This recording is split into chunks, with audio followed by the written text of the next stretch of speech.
జర కన్ఫ్యూజన్ గా ఉంది సార్, చెప్తారా? లెఫ్ట్ లోని ఎలకు, రైట్ లోని ఎలకు. రోడ్డుకి సెంటర్ లో తిన్నగా నడిచి వెళ్ళిపో. అట్నుండి ఏ కారో బస్సో లారీ వచ్చి గుద్దేస్తుంది. చచ్చావనుకో శ్మశానానికి తీసుకెళ్తారు, బతుకున్నావనుకో ఆలే హాస్పిటల్ తీసుకెళ్తారు. నేనే అడ్రస్ కోసం ఎదురు చేస్తుంటే మధ్యలో ఈడొకడు ఎలా ఈడదమా ఖరాబ్ అయిందిలో రాణివి నువ్వే కాడను నేను.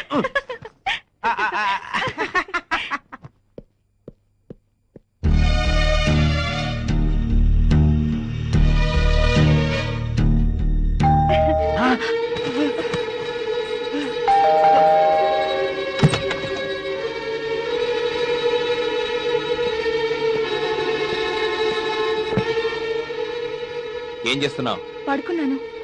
ఎవడి పక్కలో? బయట ఉన్న చెప్పులు ఎవడివి?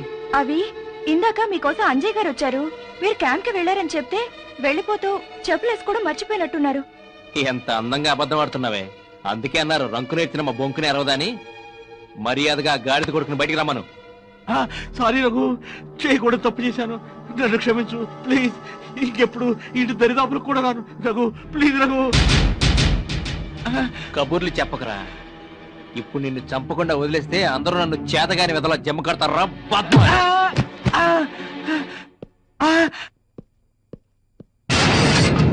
ఎందుకు ఇది కొడుతున్నారు?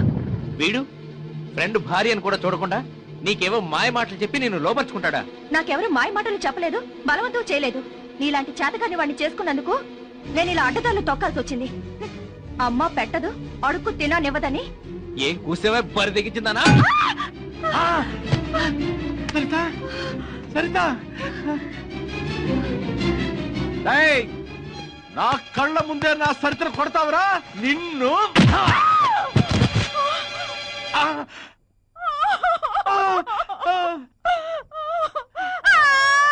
సారీ మాధవి, క్షమించే.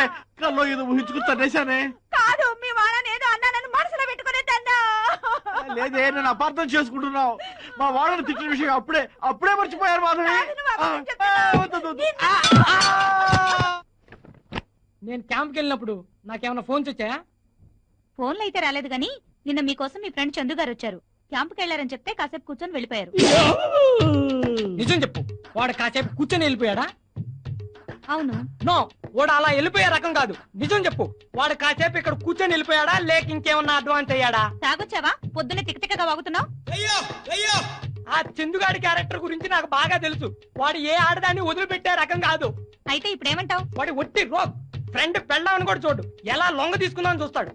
మరి అలాంటి నీచపు క్యారెక్టర్ తో నువ్వెందుకు ఫ్రెండ్షిప్ చేసావు? మళ్ళీ సిగ్గు లేకుండా నన్ను మరుస్తున్నావా?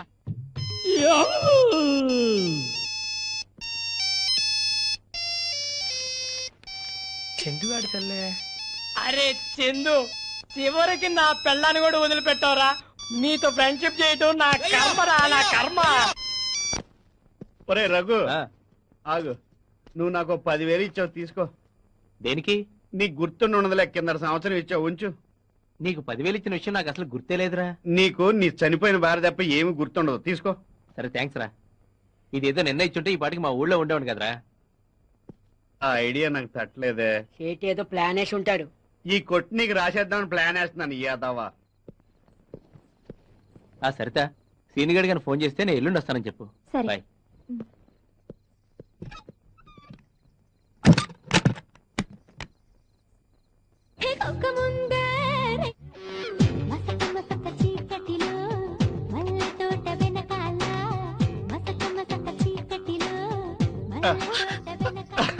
ఇంట్లోకి మీరెప్పుడు వచ్చారు? నువ్వు కిచెన్ లో ఉన్నప్పుడు, మీ ఆయన బాత్రూమ్ ఉన్నప్పుడు నేను సీక్రెట్ గా వచ్చి మీ బెడ్రూమ్ లో మంచం కింద దాక్కున్నా. రాత్రి పెళ్ళం ఊరెళ్తే సినిమా చూసా, మొగుడు ఊరెళ్తే ఎలా ఉండదో చూద్దామని వచ్చా, చేద్దామని వచ్చాను. మా ఆయన ఊరెళ్తున్నట్టు మీకెలా తెలుసు? బలేదానివే, నేను అప్పున్నానని చెప్పి డబ్బు ఇచ్చి పంపించింది నేనేగా. ఇదిగో సరిత, ఇన్నాళ్ళు ఏవేవో సాకులు చెప్పి తప్పించుకుంటున్నావు. ఈ వేళ మాత్రం కుదరదు. రాత్రి పగలు సరేనా? ఏంటి సరే? ఇదే ప్లాన్ 2 రోజుల తర్వాత చేసుంటే ఇద్దరికి బాగుండేది కదా. ఎందుకు? ఓహో, ఈ 3 రోజులు నువ్వు నీ నెల రోజుల నుంచి చేసిన ప్లాన్ అప్సెట్ అయింది. చచ్చా, నా ప్లాన్ గురించి నీకు ముందే చెప్పినా బాగుండు. మీ ఆయనకి డబ్బు ఇచ్చేవాడు కాదు. ఆడు పట్టు పోయాడు. సరే, నా టైం బాగాలేదనుకుంటాను. సెకండ్ షో సినిమాకి వెళ్దామా? టిఫిన్ అన్నా చేయొచ్చు. సారీ అండి, అలసటగా ఉంది. హాయ్, మీ వైఫ్ కా? నేను వైఫ్ కి ఇచ్చేంత ఎదవన కాదు, నా డార్లింగ్ నీకే. బ్యూటిఫుల్. 30,000 దోల.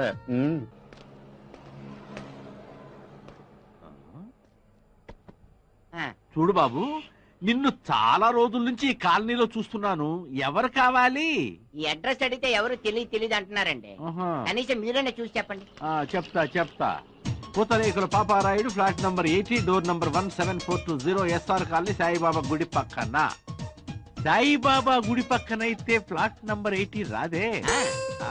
చూడు నాయనా, ఈ అడ్రస్ ఎవరో నీకు తప్పు రాసిచ్చారు. మా బాబాయ్ గారు కరెక్ట్ గానే రాశారండి. విజయవాడ వెళ్ళి ఎస్ఆర్ కాలనీలో ఎవరిని అడిగినా సరే తప్పిమని చెప్పేస్తారని చెప్పాడండి. ఎందుకు చెప్తారు? అది ఎందుకు చెప్పరు? నిన్ను తగలయ్యా. విజయవాడ అడ్రస్ తీసుకొచ్చి హైదరాబాద్ అడిగితే ఎలా చెప్తారయ్యా? అది విజయవాడ కాదా? సంపుతా, ఇది హైదరాబాదు. విజయవాడ అనుకుని హైదరాబాద్ ఎలాగ వచ్చేసాను నేను. ఇది అడ్రస్. థ్యాంక్స్ అయ్యి బాబు. ఈ హడావుడి పడిపోయి లెటర్ అయితే మర్చిపోయాను. అబద్ధాలు చెప్పకరా. నిన్న వెళ్ళిన వాడి వాళ్ళు వచ్చేసావు. నీకు నీ భార్య మీద ఇష్టం లేకపోతే విడాకులు ఇచ్చి పంపించేసాయి. తన చావేదో తను చేస్తుంది. అది కాదురా రే, ఇన్నాళ్ళు నువ్వు ఎప్పుడు వచ్చినా నా రూమ్ లో ఉండమని చెప్పి నిన్ను నీ భార్యని పరోక్షంగా దూరం చేశాను. ఇక నుండి ఆ పని చేయదలుచుకోలేదు. దయచేసి ఇక నువ్వు నా రూమ్కి రావద్దు. నేను ఇలా అంటున్నందుకు ఇప్పుడు నువ్వు బాధపడ్డా నేను చేసింది కరెక్ట్ అయిన తర్వాత నీకే తెలుస్తుంది.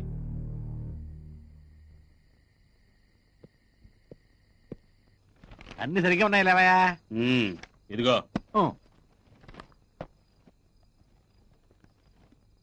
చూడు, మంచి హెల్ప్ చేశావు. వస్తా. ఇదిగో వస్తానంటే కాదు, తీసుకున్నంత తొందరగా అప్పు తిరిగి తీర్చాలా, అది గుర్తుంచుకో. పువ్వుల్లో పెట్టిస్తా. వస్తా. ఎవడండి వీడు మీ దగ్గర ఎంత అప్పు చేశాడు? వీడే కాదు, వీడి ఫ్రెండ్స్ ఇంకా 3 ఉన్నారు. వాళ్ళు కూడా నా దగ్గర చాలా చాలా అప్పు చేశారు. పేకాట, గుర్ర పందాలా?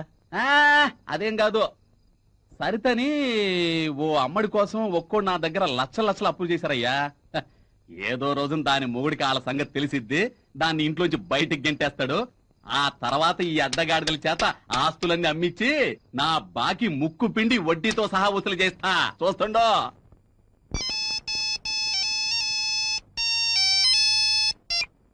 హలో. హాయ్. సరితే గారా?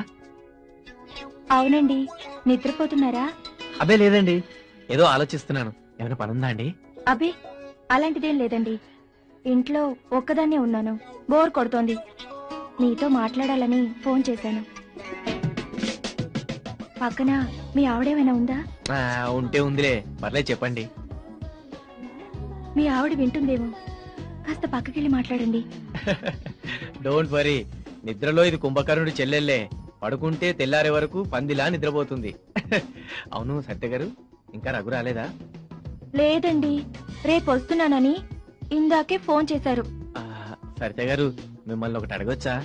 ఏంటో చెప్పండి. నేనిప్పుడు మీ ఇంటికి రావచ్చా? అమ్మో వద్దండి, మీ ఆవిడికి తెలిస్తే బాగోదు. తెలిసిన ఈవిడ గారు చేసేదేం లేదులే. చెప్పండి, మీ ఇంటికి రావచ్చా?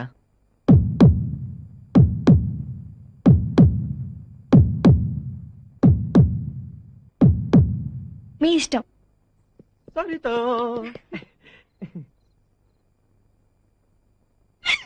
అబ్బా వదలండి. ఏ ముందు ఫ్రెష్ గా స్నానం చేసి రండి. అంతేనా? ఏదో ఒక సాగు చెప్పి ఈ రోజు కూడా డిసప్పాయింట్ చేస్తావా? అలాంటిదేమీ లేదు కానీ ముందు స్నానం చేసి రండి. ఒక్క నిమిషం. దేనికి? రాత్రి అంతా నిద్రపోకుండా ఉండడానికి. ఓ అంతేనా? ఇంకా దేనికో అనుకున్నాలే. మనది ఉక్కు శరీరం. ఈ బాడీకి మందులు మాకు అక్కర్లేదు తెలుసా? ఎంతటి మగధీరిలో చూస్తాగా, వెళ్ళి స్నానం చేసి రండి.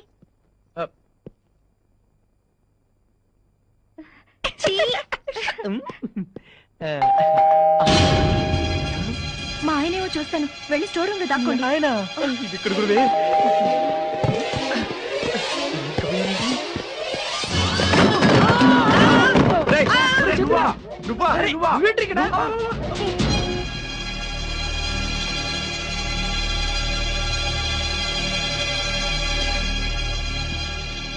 మిమ్మల్ని చూశాక నాకు అర్థమైంది ఏంటంటే 1 lakh దీనికి ఇచ్చా పట్ట. నువ్వు వచ్చి 1 lakh, నేను 2 lakhs ఎస్టిడి బూత్ అమ్మి. ఈ బూత్ పనిక బోర్డుది 2 లక్షలైతే మాదాపూర్ లో కొత్తగా కట్టిన ఇల్లు అమ్మిచ్చాను దానికి 4 లక్షలు. ఆపండి.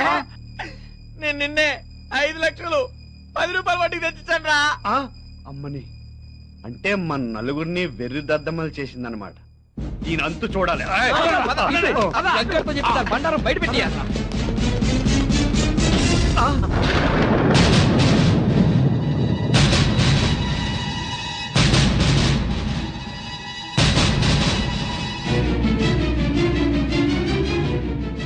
ఏంట్రా వీడి భార్య ఇంకా బతికే ఉందని ఆశ్చర్యపోతున్నారా? తను హాస్పిటల్లో ఉన్నప్పుడు మీరెంతో ఉదారంగా ఇచ్చిన డబ్బుతో సరిపోకుండా ఏదో బతికున్న శవంలా పడుందిరా.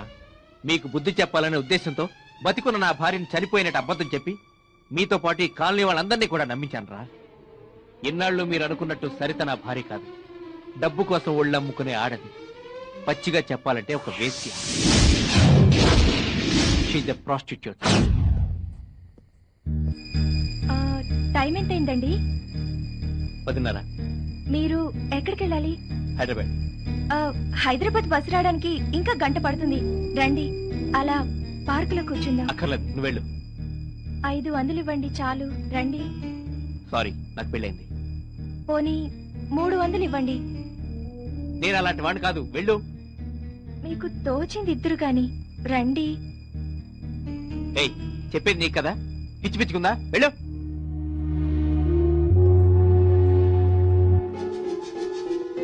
ఏమండి, నీకు డబ్బులు వచ్చే మార్గం ఒకటి చెప్తాను, చేస్తావా? ఏంటది చెప్పండి. నాతో పాటు హైదరాబాద్ వచ్చి కొన్నాళ్ళు నాకు భారీగా నటిస్తావా? నేను సరితను 2 పెళ్లి చేసుకొచ్చినట్టు మీతో పాటు ఈ కాలనీ వాళ్ళందరినీ నమ్మించాను. తను మీతో చనువుగా అంటూ మిమ్మల్ని ఊరించి డబ్బులు లాగమని కూడా నేనే చెప్పాను. ఫ్రెండ్ భార్యను కోరుకోకూడదన్న సంస్కారం మీలో ఏ ఒక్కడికైనా ఉందారా? సరిత ఒళ్ళమ్ముకునే ఆడదైనా తనకు మీకంటే ఎంతో నీతి నియమాలున్నాయా? మీ అందరి దగ్గర వసూలు చేసిన డబ్బంతా తిరిగి మీకే ఇచ్చేస్తానని, కానీ నేనే వద్దని చెప్పి సరితనే తీసుకెళ్ళమన్నాను. మీ మూలంగా నేను నా భార్య ఎంతో నష్టపోయాను. కనీసం సరితైనా ఆ డబ్బుతో హ్యాపీగా బతికేస్తుంది. మీరు నాకు చేసిన ద్రోహానికి నేను మీకు విధించిన శిక్ష ఇదే. వెళ్ళండి. రే రఘు, ఎవడో చెప్పిన మాటలు విని మమ్మల్ని అపార్థం చేసుకుంటున్నావురా? నిజంగా నీ భార్య హాస్పిటల్లో ఉన్నప్పుడు మా నలుగురి దగ్గర డబ్బులు లేవురా. అయినా మా దగ్గర డబ్బులుంటే నీకు ఇంకెవరికి ఇస్తాం? ఏరా ఏవండి చలపతి గారు, చిట్ ఫండ్ కంపెనీ 5 లక్షలకు షూరిటీ కావాలని అడిగితే వెనక ముందు కూడా ఆలోచించకుండా సంతకం పెట్టాను. కానీ తమరు షాప్ లో దాక్కు నుండి కూడా కుర్రాడి చేత లేనని అబద్ధం చెప్పించలేదు. ఆ రోజు నీ దగ్గర 48,000 ఉన్నా 400 కూడా లేవని అబద్ధం చెప్పి నా ముందే మీ ఫ్రెండ్ని వడ్డీ డబ్బులు అడిగినట్టు ఎదవ నాటకాలు ఆడలేదు. ఆ రోజు నేను నీ దగ్గరకు వస్తున్నట్టు ఈ నాగరాజు గారు ఫోన్ చేసి చెప్తే నాకు ఎక్కడ డబ్బులు ఇవ్వాల్సి వస్తుందేమోనని బయట తాళం వేసి నీ గర్ల్ ఫ్రెండ్ తో ఎంజాయ్ చేయలేదు. అదే రోజు మస్తాన్ వల్లి నీకు ఇవ్వాల్సిన 50,000 తిరిగిస్తే మీ ఆవిడకిచ్చి బీరువాల దాచమని చెప్పలేదు. చేసిందే వెధ పని, మళ్ళీ లేదని ఎందుకు బుకాయిస్తారు? నేనేం ద్రోహం చేశానని మీరు ఆ రోజు నాకు హెల్ప్ చేయలేదు. నాకు ఈ రోజుకి అర్థం కావట్లేదు. కనీసం మీరు నాకు ఇవ్వాల్సిన డబ్బనే తిరిగి ఇచ్చేస్తుంటే ఈ రోజు నా భార్య ఇంత దీనావస్థలో ఉండేది కాదు. ఒక ఆడదాని పొందు కోసం మీరంతా అప్పులు చేసి ఆస్తులు పోగొట్టుకున్నారు. ఫ్రెండ్షిప్ కి వాల్యూ తెలియని మీ మధ్య నేను ఇక ఉండదలుచుకోలేదు. ఇక జీవితాంతం అప్పులోడికి వడ్డీలు కట్టుకుంటూ చావండి. రఘు, ఇంకేం చెప్పదు. మీ మొహం చూస్తేనే అసహ్యం వేస్తుంది. రేపే నేను ఈ కాలనీ విడిచి వెళ్ళిపోతున్నాను. వెళ్ళండి.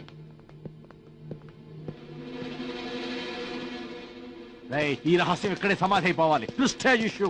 ఈ విషయం మన పిల్లలకు తెలిసిందనుకో మన జీవితాల్లో శాంతి లేకుండా పోతుంది. బొంగు తెలుస్తుంది. వాళ్ళకి టీవీ సీరియల్ ఉండగా టైం లేదు. అబ్బో అలా అనకరా. మొన్న మా ఇంట్లో టీవీ ఈ సరిత కోసం అమ్మేశాను రా. నాకు మాత్రం ఆ భయం లేదే. నా పెళ్ళ నా ముందు కుక్కిన పేన్లా పడి ఉంటుంది. ఇంట్లో కూర్చొని టీవీ సీరియల్సే చూస్తున్నాం. ఇప్పుడు మీకు చూపెడతాగా.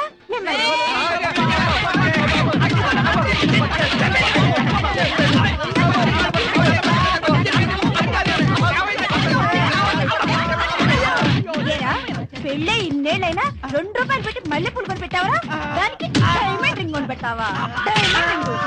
ఏంటో ఇది మొగుడం చూడుకుని రోడ్డు మీద రక్క వచ్చిందని కొడతాం. ఇంటి దగ్గర కూర్చో మాట్లాడుకుందాం.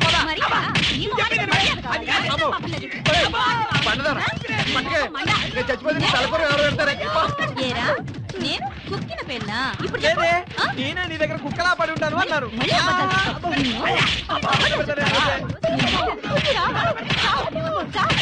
పద్మ చావు బతుకుల్లో ఉంటే రఘు వచ్చి సాయం అడిగితే డబ్బులు లేవని అబద్ధాలు చెప్తారా? నీ మొహాలు మంట. మిమ్మల్ని తగలయ్యా. బంగారం అమ్మేదమ్మా. ఏయ్ సరిత, ఏయ్ ఇంకా ఆవిడ గారిని మర్చిపోలేదా? ఏమండి, ఒకవేళ నేను చనిపోయి ఉంటే ఏం చేసేవారు? పిచ్చోడైపోయేవాడిని. అదేంటి, మళ్ళీ పెళ్లి చేసుకునేవారు కదా? ఏమో, పిచ్చోడు ఏమైనా చేయొచ్చు. ఏ